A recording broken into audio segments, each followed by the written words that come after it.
ಭಾರೀ ಮಳೆಗೆ ಹಲವು ಅವಾಂತರಗಳೇ ಸೃಷ್ಟಿಯಾಗ್ಬಿಟ್ಟಿವೆ. ಮಹಿಳೆ ಮೇಲೆಯೇ ಕುಸಿದು ಬಿದ್ದಿದೆ ಗುಡ್ಡದ ಮಣ್ಣು ಕುಸಿತ ಆಗಿರೋದ್ರಿಂದ ಕೂದಲೆಳೆ ಅಂತರದಲ್ಲಿ ಪಾರಾಗಿರುವಂತ ಮಹಿಳೆ.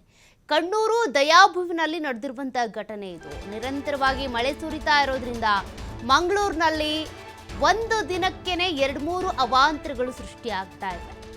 ಒಂದು ಕಡೆ ಗುಡ್ಡದ ಭೂತದ ಭಯ ಶುರುವಾಗಿದೆ. ಕೂದಲೆಳೆ ಅಂತರದಲ್ಲಿ ಮಹಿಳೆ ಪಾರಾಗಿರೋದು, ಮಹಿಳೆ ಮೇಲೆಯೇ ಬಿದ್ದಿದೆ ಗುಡ್ಡದ ಮಣ್ಣು. ಗುಡ್ಡ ಕುಸಿತ ಆತಂಕ ಇದ್ದೇ ಇದೆ ಅಲ್ಲಿ. ಕಣ್ಣೂರು ದಯಾಭುವಿನಲ್ಲಿ ನಡೆದಿರುವಂತ ಘಟನೆ ಇದು. ಮಣ್ಣು ಸರಿಪಡಿಸ್ತಾ ಇದ್ದಂತ ಮಹಿಳೆ ಸಂಸಾದ್ ಹಾಗೂ ಪತಿ ಸಾದಿಕ್ ಇದೇ ವೇಳೆ ಏಕಾಏಕಿಯಾಗಿ ಗುಡ್ಡದ ಮಣ್ಣು ಕುಸಿದ್ಬಿಟ್ಟಿದೆ. ಈಗಲೂ ಕೂಡ ಅಪಾಯಕಾರಿ ಸ್ಥಿತಿಯಲ್ಲಿರುವಂತ ಸಂಸಾದ್ ಮನೆ. 3 ವರ್ಷಗಳ ಹಿಂದೆ ಮನೆ ಕಟ್ಕೊಂಡಿದ್ದಂಥ ಕುಟುಂಬ ಇದು. ಆದ್ರೆ ಈಗ ನೋಡಿ ಗುಡ್ಡ ಕುಸಿಯುವ ಆತಂಕ. ಗುಡ್ಡ ಕುಸಿದಿರೋದ್ರಿಂದ ಮನೆಗೂ ಕೂಡ ಹಾನಿ ಉಂಟಾಗಿದೆ. ಗಮನಿಸ್ತಾ ಇದ್ದೀರಾ, ಮಂಗಳೂರಿನ ಅನೇಕ ಕಡೆ ಈಗ ಗುಡ್ಡ ಕುಸಿಯುವಂಥ ಆತಂಕ ಶುರುವಾಗಿದೆ.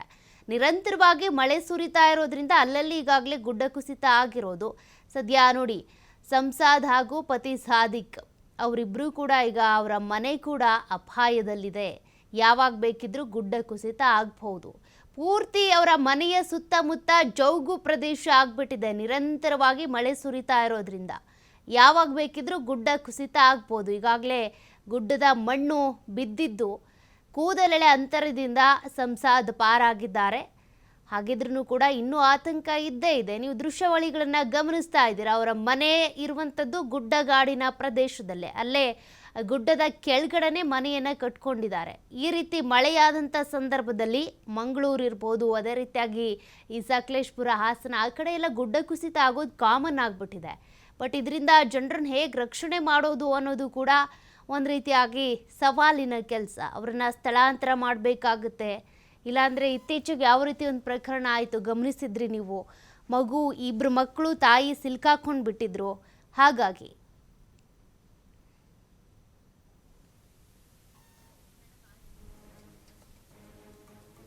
ಈ ಗುಡ್ಡ ಕುಸಿತಕ್ಕೆ ಸಂಬಂಧಪಟ್ಟಂತೆ ನಮ್ಮ ಪ್ರತಿನಿಧಿ ಆದಿತ್ಯ ಆ ಮನೆಯವ್ರನ್ನ ಮಾತನಾಡಿಸಿದ್ದಾರೆ. ನೋಡೋಣ ಏನು ಹೇಳಿದ್ರು ಅಂತ. ಮಂಗಳೂರಿನ ಕಣ್ಣೂರು ಸಮೀಪದ ದಯಾಂಬು ನಗರದಲ್ಲಿ ಗುಡ್ಡದ ಭೂತದ ಕಾಟದಿಂದಾಗಿ ಜನ ಹೈರಾಣಾಗಿದ್ದಾರೆ. ನಿನ್ನೆ ಒಂದು ಮನೆಯ ಮೇಲೆ ಗುಡ್ಡ ಕುಸಿತವಾಗಿ ಆ ಮನೆಯವರು ಕಾರ್ಯಕ್ರಮಕ್ಕೆ ಹೋಗಿ ಬಚಾವಾದರೆ ಆ ಗುಡ್ಡ ಕುಸಿತವನ್ನ ಕಣ್ಣಾರೆ ಕಂಡು ಅದರಿಂದ ಕೂದಲೆಳೆ ಅಂತರದಲ್ಲಿ ಬಚಾವಾದಂತಹ ಸ್ಥಳೀಯ ನಿವಾಸಿಗಳಾಗಿರುವಂತಹ ಸಂಸದವರು ನಮ್ಮೊಂದಿಗಿದ್ದಾರೆ. ಆ ಕೂದಲೆಳೆ ಅಂತರದಲ್ಲಿ ಅವರು ನಿನ್ನೆ ಪ್ರಾಣಾಪಾಯದಿಂದ ಪಾರಾಗಿರುವಂಥದ್ದು. ಏನಾಯ್ತು ನಿನ್ನೆ ಘಟನೆಯ ಬಗ್ಗೆ ನಾನು ಅವರ ಮಾತನಾಡ್ತಾ ಹೋಗ್ತೀನಿ. ಮೇಡಮ್, ನಿನ್ನೆ ಏನಾಯ್ತು ಘಟನೆ? ನಿನ್ನೆ ನಾನು ಮತ್ತು ನನ್ನ ಹಸ್ಬೆಂಡ್ ಇಬ್ಬರು ಮಕ್ಕಳಿದ್ದೆವು. ಮಣ್ಣೆಲ್ಲ ಬರುವಾಗ ಅಪ್ಪ ಮತ್ತು ಮಗಳು ಆ ಕಡೆಯಿಂದ ಹೋದರು. ನಾನು ಮತ್ತು ನನ್ನ ಮಗ ಒಳಗಡೆಯಿಂದ ಬರುವಾಗ ಮಣ್ಣು ನನ್ನ ಹಿಂದಗಡೆ ಬಂತು. ಮಣ್ಣು ಬರುವಾಗ ನಾನು ಮುಂದೆ ಬಂದು ಅಲ್ಲಿಂದ ಬಿದ್ದು ನಾನು ಒಳಗೆ ಪಾರಾದೆ. ಆ ಮಣ್ಣು ಏನು ಕುಸಿದು ಬೀಳುವಾಗ ನಿಮ್ಮ ಮೇಲೆ ಬಂದು ಬಿತ್ತದು? ಮಣ್ಣೆಲ್ಲ ಬೀಳುವಾಗ ನಾನು ಮುಂದೆ ಓಡಿಕೊಂಡು ಬಂದೆ. ಮಗ ಮತ್ತು ನಾನು ಓಡಿಕೊಂಡು ಬಂದು ನಾನು ಒಳಗೆ ಬಂದೆ. ನಂತರ ಮಣ್ಣೆಲ್ಲ ಒಳಗಡೆ ಬಂತು, ನೀರು ಮಣ್ಣು ಎಲ್ಲ ಒಳಗಡೆ ಬಂತು. ಮತ್ತು ಇಲ್ಲಿಂದ ಕೆಳಗೆ ಮನೆಗೆಲ್ಲ ಹೋಯ್ತು. ಜಸ್ಟ್ ಮಿಸ್ ಅಂತ ಹೇಳ್ಬೋದಲ್ಲ ಮೇಡಮ್? Just miss. ಮತ್ತು ಹಸ್ಬೆಂಡಿನ ಕಾಲಿಗೆಲ್ಲ ಮಣ್ಣು ಕುಸಿದು ಮತ್ತು ಅವರೇನು ಪಾರಾದರು. ನಾನು ಮತ್ತು ಮಗ ಈಗ ಒಳಗಡೆ ಬಂದು ನಾವಿಬ್ಬರು ಪಾರಾದೆ. ಸ್ವಲ್ಪ 5 ನಿಮಿಷ ಕಳೆದ್ರೆ ಇಲ್ಲ ನಾನು ಕೂಡ ಮಣ್ಣಿನ ಒಳಗೆ ಇರ್ಬೋದು ಅಷ್ಟೇ. ತುಂಬ ಆಸೆಯಿಂದ ಮನೆ ಕಟ್ಟಿದ್ರಿ ಅಂತ ಹೇಳ್ತಾ ಇದ್ರು. 4-5 ವರ್ಷ ಅಷ್ಟೇ ಆಗಿದೆ. ಏನು ಪರಿಸ್ಥಿತಿ? ಅದೇ ಏನು ಮಾಡೋದು, ಕಷ್ಟಪಟ್ಟು ನಾವು ಕಟ್ಟಿದ್ದೇವೆ, ಏನು ಮಾಡಲಿಕ್ಕೆ ಆಗೋದಿಲ್ಲ ಅಲ್ಲ. ಮತ್ತು ಕೆಳಗೆ ಹೋಗಿ ಕೂತ್ಕೊಳ್ಳಿಕ್ಕೆ ನಮಗೆ ಅಷ್ಟು ಹಣ ಇಲ್ಲ ನಮ್ಮ ಕೈಯಲ್ಲಿ. ಚಿಕ್ಕ ಮಕ್ಕಳಲ್ಲ, ನಾವೇ ದುಡಿದು ಆಗಬೇಕಲ್ಲ ಎಲ್ಲದಕ್ಕೂ. ಅದೇ ನಮಗೆ ಸ್ವಲ್ಪ ಸಹಾಯ ಮಾಡಿದರೆ ಆಗ್ಬೋದು. ಮತ್ತು ನಮ್ಮ ಕೈಯಲ್ಲಿ ಏನು ಮಾಡಲಿಕ್ಕೆ ಸಾಧ್ಯ ಇಲ್ಲ. ಚಿಕ್ಕ ಮಕ್ಕಳ ದುಡಿಯುವ ಮಕ್ಕಳೇನಿಲ್ಲ ಅಲ್ಲ, ಅವರೊಬ್ಬರೇ ದುಡಿಬೇಕಲ್ಲ. ನಾವು ಅವರನ್ನು ಇದು ಮಾಡೋದಾ, ಇನ್ನು ಮನೆಯ ಪರಿಸ್ಥಿತಿ ನಾವು ನೋಡೋದಾ? ಇನ್ನು ಎಲ್ಲದಕ್ಕೆ ಕಷ್ಟವಲ್ಲ ನಮಗೆ. ಇನ್ನು ಬೇರೆ ಕಡೆ ನಾವು ಹೋಗ್ಬೇಕಷ್ಟೇ. ಇದು ಮನೆಯವರ ಒಂದು ನೋವಿನ ಕಥೆ. ಯಾಕಂದ್ರೆ ಸುಮಾರು 3-4 ವರ್ಷ ಅಷ್ಟೇ ಆಗಿತ್ತು. ಸಾಲ ಸೋಲ ಮಾಡಿ ಮನೆ ಕಟ್ಟಿದ್ರು.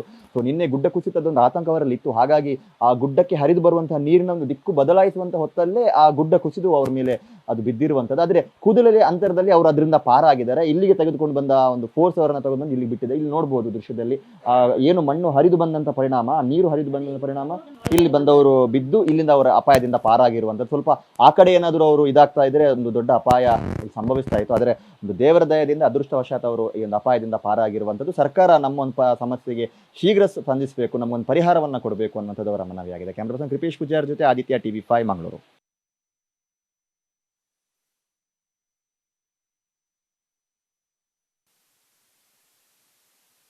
ಕ್ಷಣ ಕ್ಷಣಕ್ಕೂ ಕೂಡ ಗುಡ್ಡ ಕುಸಿತದ ಆತಂಕ ಹೆಚ್ಚಾಗ್ತಾನೆ ಇದೆ. ಯಾವಾಗ ಎಲ್ಲಿ ಬೇಕಿದ್ರೂ ಗುಡ್ಡ ಕುಸಿಬಹುದು ಅನ್ನುವಂಥ ಆತಂಕ. ಕಷ್ಟಪಟ್ಟು ಕೂಲಿ ನಾಲಿ ಮಾಡಿಕೊಂಡು ಒಂದು ಮನೆ ಅಂತ ಕಟ್ಟಿಸ್ಕೊಂಡಿರ್ತಾರೆ.